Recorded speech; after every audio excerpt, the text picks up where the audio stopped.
Hello, hello, hello. This is Aurelia Davis, the educator's educator, coming to you this afternoon on I had to think about what date it is, on a Thursday afternoon. The weeks are going by so fast, and we are so anxious for spring to get started in Chicago. So we're pushing, pushing, pushing, pushing. But this is Aurelia Davis, the educator's educator, just asking you to come in and just listen to what I have to tell you today. Just so excited about a couple of things that are coming up in the near future for educators, and some things I would like to just share with you.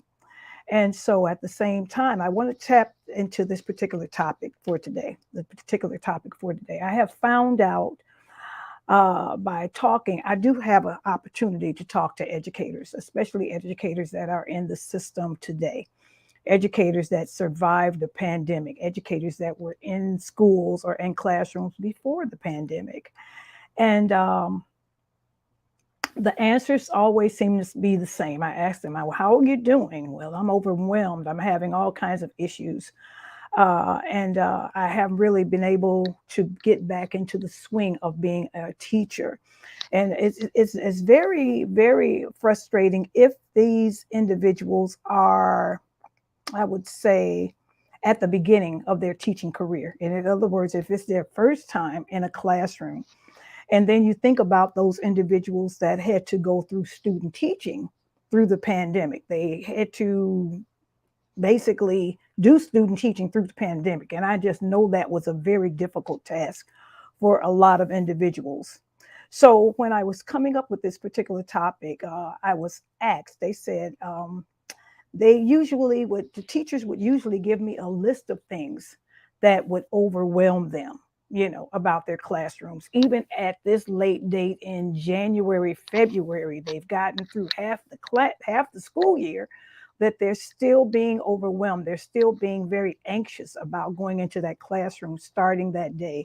They haven't gotten to a comfortable space which would allow them to get really into what they want to do and how they want to do it.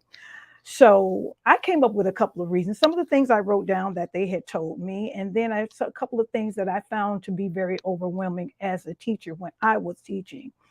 First of all, the current students in the classroom, you have to realize and believe that your children, your student body in your classroom changes from year to year. It changes from year to year. Sometimes I have witnessed where I would have at least 75% girls and maybe 25% boys. And then the next year I would have about 65% boys, and the rest percentage would be of girls. And so, what makes that interesting is that you almost have to change the structure of how you deliver things, because children, even though it's been stated, I have seen it to be proven true. Children, girls act a little differently at certain ages than boys do. I'm not putting them all in the same category.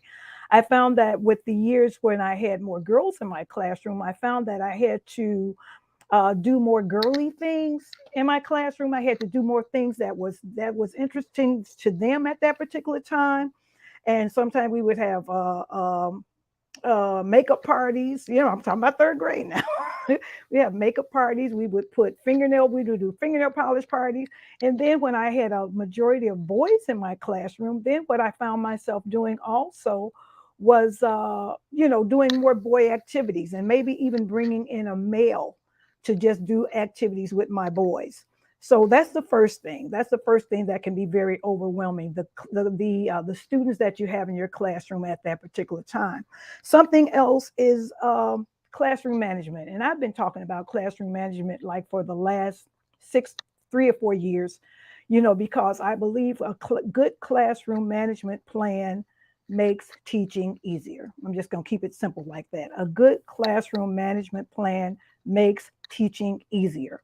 And what I have found out, that what I needed to do before I start teaching would be to have a good classroom management plan in place for the children that were sitting in front of me. And sometimes I was able to bring that plan into focus in a couple of weeks. And then sometimes I had to take about a good month to put a good classroom management plan in place. Another thing is the paperwork, the overall overwhelming amount of paperwork that a teacher has to be responsible for. When I was teaching, everything was hands-on, pen and paper. But now you have to go into a computer and do and and put in data about your children, put in lesson plans, put in attendance on a laptop or in a computer. And I would say one is not, the pen and paper is no longer is not any easier than putting it in the laptop. But what I would say is that the laptop, you have to concentrate on the laptop and what the data that you're entering in. Whereas before I could be writing on a piece of paper and then looking at my children at the same time. So I would believe that the amount of paperwork that teachers have to put into their computers and then put into the information they have to put into their computers is very, very, very overwhelming. And with all of the different programs that are being offered in the classrooms nowadays or in schools nowadays, it's even more. So when I started out and before I left the system, we just started doing lesson plans and attendance on our computers.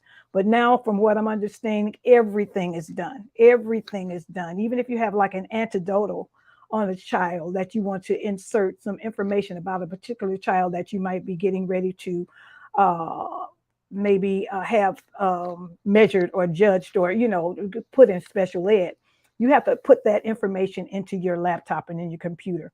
That's another thing. Okay, one more thing, the relationship you have with your administrators, the relationship that you have with administrators in your building. That is so very, very, very important. And it can be very, very overwhelming and very, very frustrating at a time when you need them the most, when you sometimes feel that you're in that classroom by yourself without any support, without any help.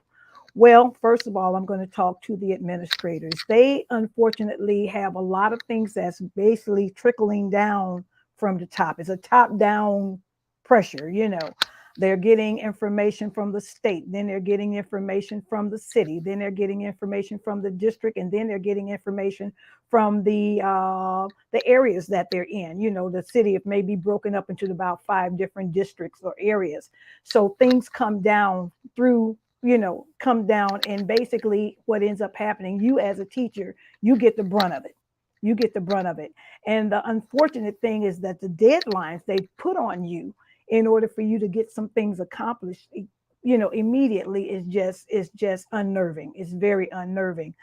Um, so that's the administrators. But at the same time, if you have not developed a good relationship or good working rapport with the teachers in your building, that could be very overwhelming and frustrating too.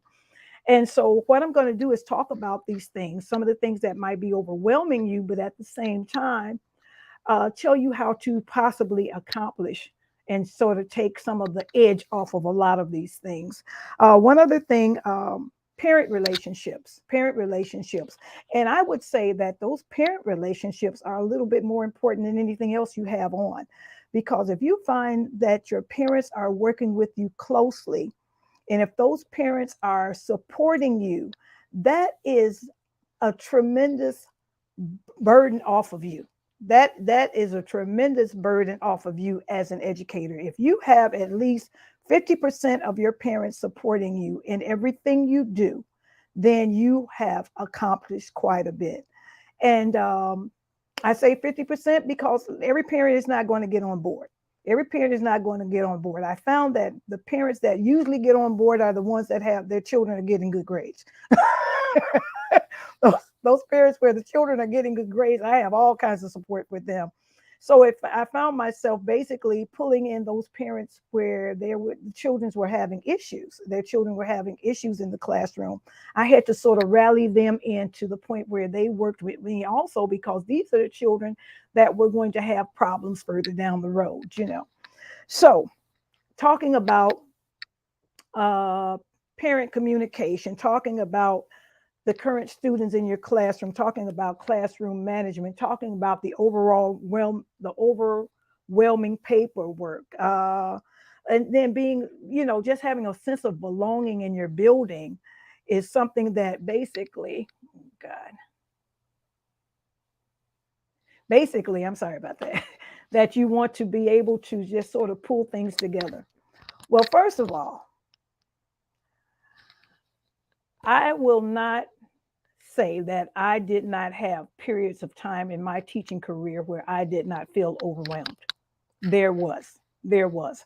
I would say, though, that it basically happened in the beginning of my teaching career. In the beginning of my teaching career, because I'm going to be honest, I didn't know what I was doing. I didn't know what to do. I didn't know how to do it.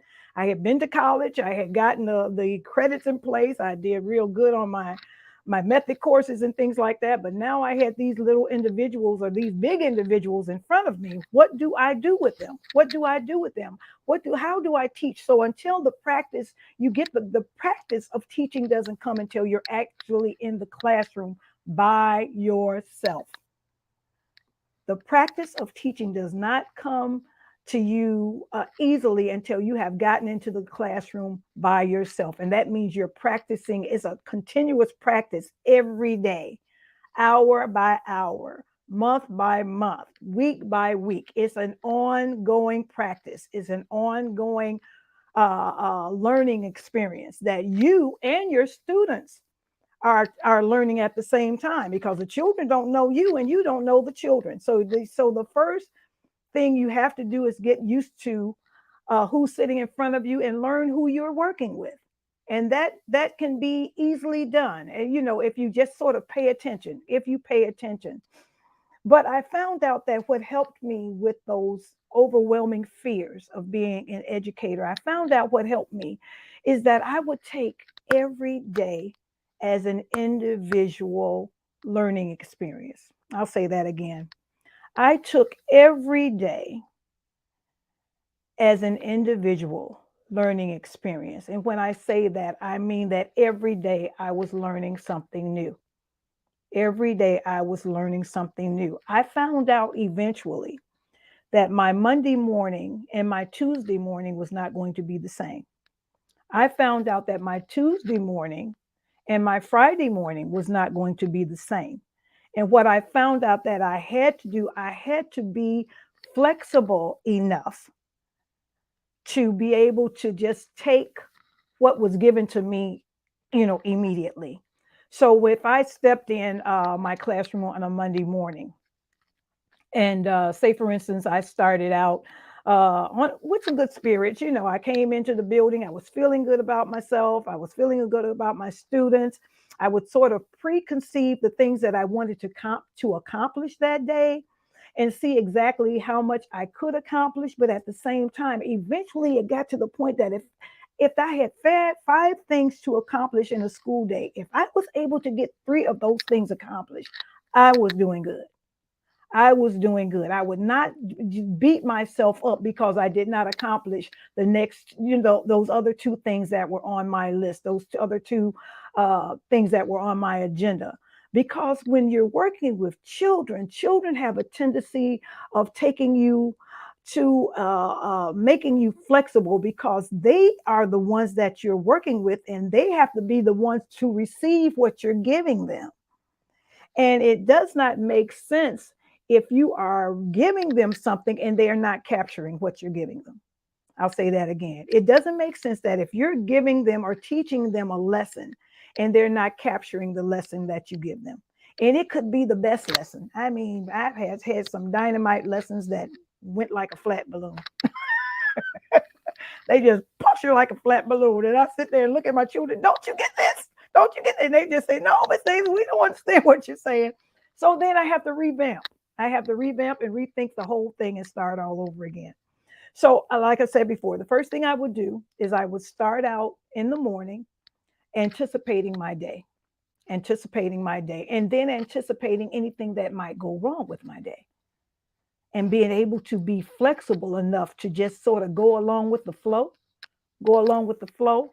And I taught my children how to do that too, but they taught me that Monday was not necessarily going to be a regular Monday. They taught me that a Tuesday or a Wednesday was not necessarily going to be a Wednesday or a Tuesday because of what I thought it should be.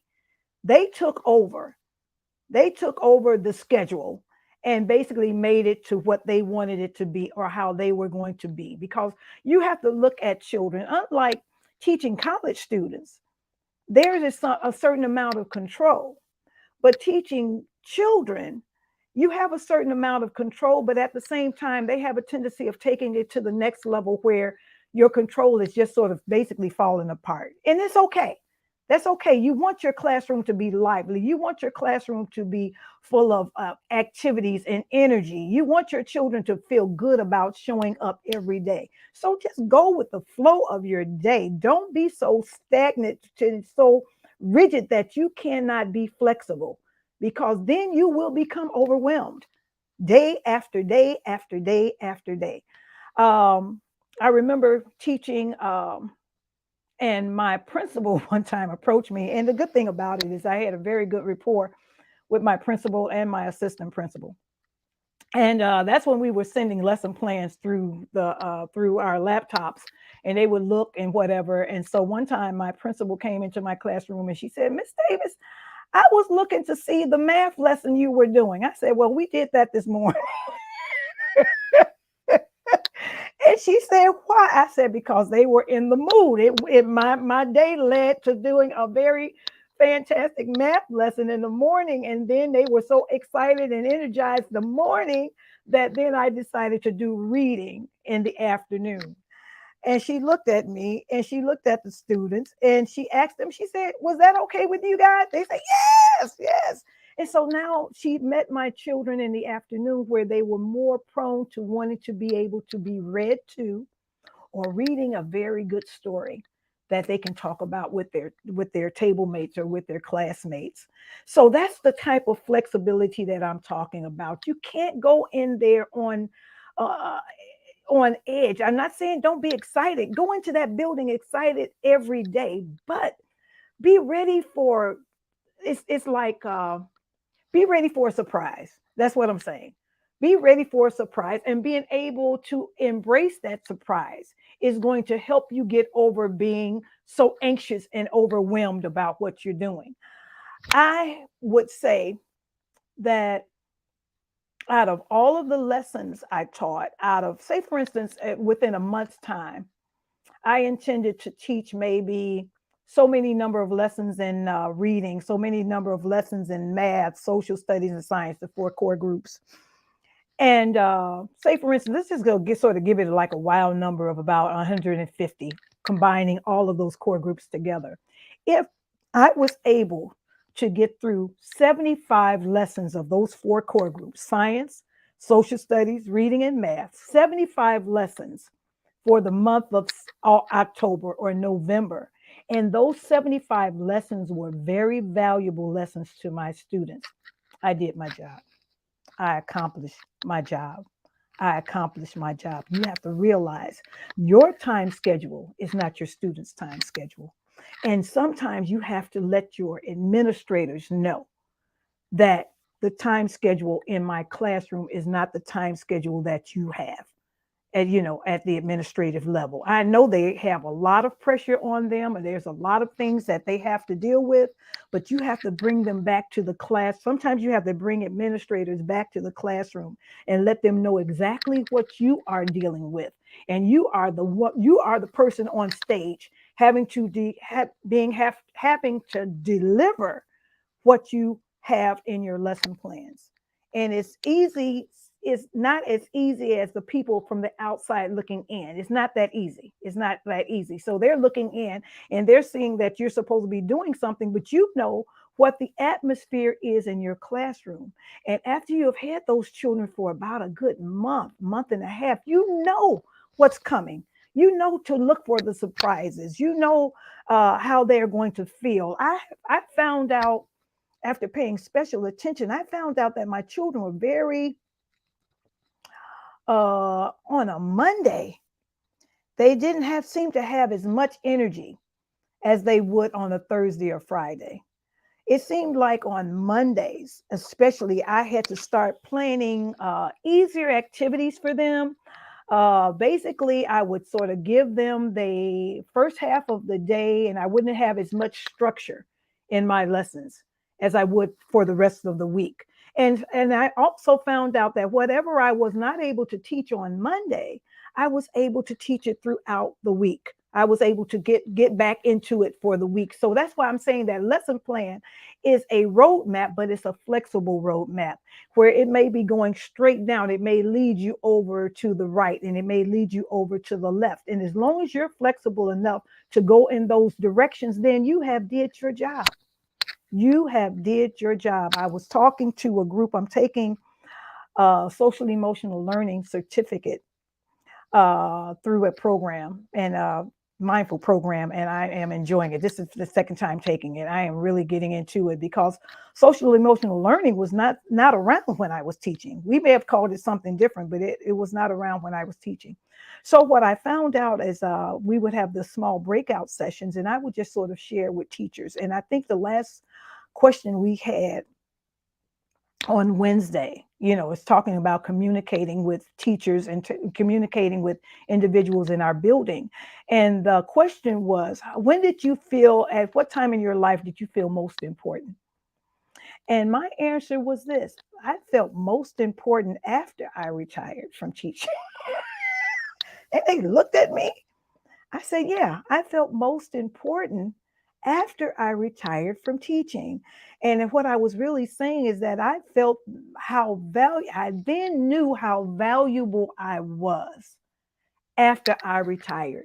Because while I was teaching, I was just like that Energizer bunny. I just kept on going, kept on going, kept on going, kept on going. Every day was an excitement for me. I'm not saying that there were not any down times, but I basically enjoyed doing what I did because, and that's how I got to the level of doing it over 31 years.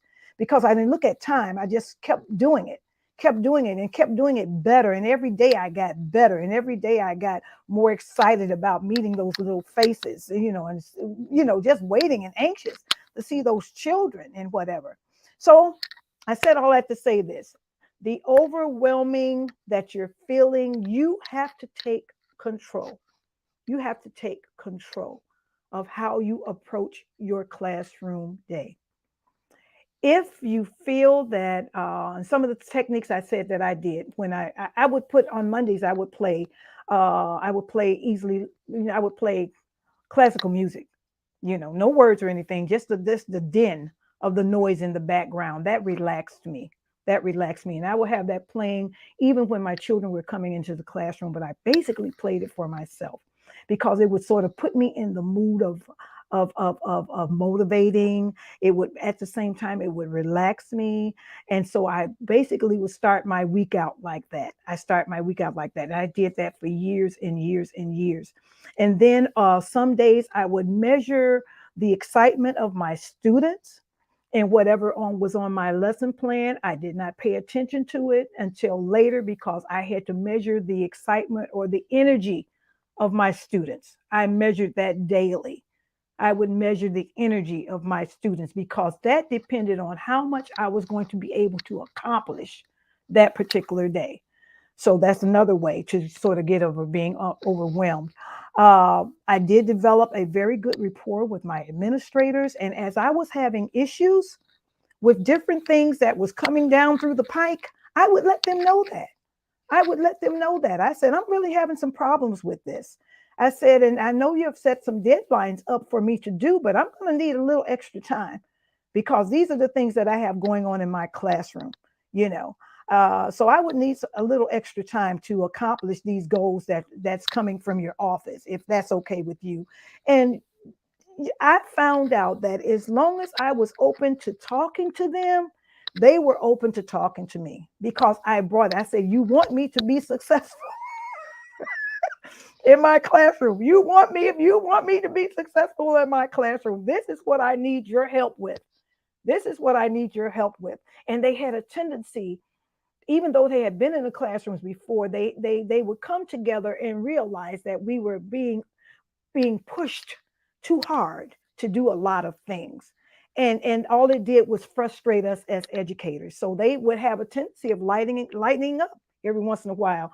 Then we look up and we would have coffee ends and they would treat us to different things. So they realized that the whole building has to work together in order to accomplish what we were trying to do as educators. And the educators was from the principal to the assistant principal to the clerks, the lunchroom staff, the janitors, everybody. We all had to work together. Now, fortunately, I was in that type of a building. But if you see yourself not in that type of a building, then maybe you need to reconsider where you work. I'm just going to be honest. You have to look at what's making, in other words, if you're not happy where you are, you need to reevaluate where you work. I have always told teachers that when they're interviewing you, you have the right to interview them too. You have the right to interview that building and see exactly what's going on, because it might not be a good match. It may not be a good match. That's okay. And I'm going to put it out there. All Black teachers don't necessarily have to match up to Black schools. Okay. I had a multitude of different cultures in my classroom, and I loved it because I was always learning something new from my Indian students, from my uh, Hispanic students, from my children that were coming from like Belize in South Africa. I had those kind of children in my classroom, and we were all learning at the same time, all the time, all the time. So those are the type of things you have to take back control of what happens in your classroom. You have to take back control of what happens with your students. There were even times when I would stop teaching in the middle of a lesson because I did not have my children's attention. In other words, was not able to capture their attention in order to teach. So I would stop a lesson. I would stop a lesson in the middle. I would stop a lesson in the middle of a lesson. That's what I'm trying to say. I would stop a lesson in the middle of a lesson and basically say, "Okay, boys and girls, let's get up. Let's do some exercises. Let's do some yoga. Let's tell some jokes. Let's do some things where we can just sort of shake off the energy in order for me to be able to teach." And we would get so involved in that basically that lesson I was trying to teach, I would be able to teach it maybe 2 days later, but I did get it done. And so that's what I'm telling you, that you have to take control. You have to take control. I want to address one other issue. Children that you're having that may be having behavior problems or learning difficulties in your classroom, you do not always have the time to address that particular child's needs. If you have a child like that in your classroom, it is best that you build up as much support to help you with that particular child. In other words, if there's counselors, or even if there's like a teacher aide that can basically take that child out of your classroom when they're getting ready to have a meltdown or something like that, because you are responsible for every child in that classroom. But at the same time, if one child is having a meltdown and having some difficulties, you need that outside support from your building to get the help you need to work with that particular student. And so hopefully that would be something that you would have set up in the beginning of the year, but sometimes you don't see these issues until the latter part of the year. And if you do see those issues, address it immediately. Address it immediately, because you are suffering. No, first of all, let me take that back. The child is suffering. Your students, other students are suffering, and then you are suffering as an educator. That's how the hierarchy go down. The child is suffering. His student, his classmates are suffering, and then you are suffering as an educator. So you need to have that support and set that support up immediately once you see those types of issues coming into your classroom. So after all of this, I'm just saying, the overwhelmingness that you feel, take back control. Take back control. You have to take control of your classroom, and you have to keep control of your classroom. And it's not so much as to what's on your lesson plan, but it is basically the energy that's in that your classroom on that particular day. What type of energy is it? Are they hyper? Are they sort of, toned down or whatever? And whatever you see, teaching can take place in all of those environments. Teaching can take place in all of those environments. So if you see that they're not ready to do any individualized reading, read to them, read to the whole class, and set it up as a discussion. So flexibility in that classroom will help you overcome the anxiety that you feel when you get ready to go into that classroom. That will help you. Well, wow. Everything just started coming back. But I want to tell you about something that's going to be happening next week, March 3rd through the March 1st. I'm sorry, March 1st, which is Wednesday through the 3rd. The ILASCD. The ILASCD is having a preschool kindergarten conference that's going to be taking place at the Renaissance Hotel in Schaumburg for 3 days, March 1st through the 3rd. And reading up on some of the workshops and things is going to be very, very interesting. And I'm going to just be honest, even if you teach third and fourth grade, this is a good conference for you to go to, for the simple reason that you need to know where these preschoolers are coming from. You need to know what a kindergartner looks like. You need to know what a first grader looks like. You definitely need to know what a preschooler looks like. So even if you're teaching the older grades, this kind of conference is good for you at the same time. I'm going to have a booth, 420. My booth number is 420.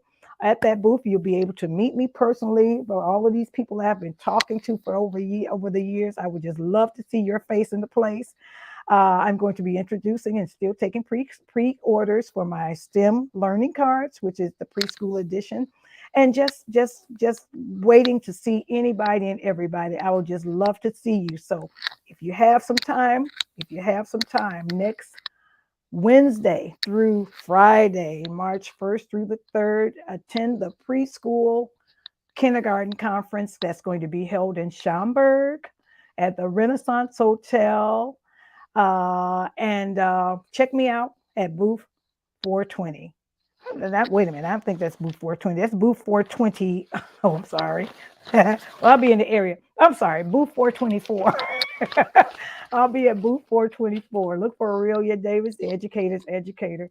I hope something I said today would basically just help all of my educators out there, and just believe that just like any other career, there's going to be times when you're going to be stressed. There's going to be times when you're going to have upsets and things like that. But when you think about it, say, who am I doing this for? I'm doing this for the children that are sitting in my classroom, those children that you have learned to love over the last 4 months, that you wouldn't trade any of them for nothing. And I have learned to love every group that have sat in front of me for the last number of years I taught. I loved every last one of them. And just to see exactly what they're doing now, a lot of them have reached out to me, and I see them in their adulthood now, and I just sort of tease them and let them know how they were acting when they were in my classroom. But it can be overwhelming, but it can be so much of a fulfillment and enjoyment that you have touched so many lives in the field of education. These children need you. They need you more now than they've ever needed you before. And just keep doing what you're doing. You're doing okay. You're doing okay. Believe you me. I'm going to pat you on the back. If nobody else pat you on the back, I'm going to pat you on the back like I pat myself on the back. Have a great one. Or this is Aurelia Davis, the educator's educator. Take care. Bye-bye.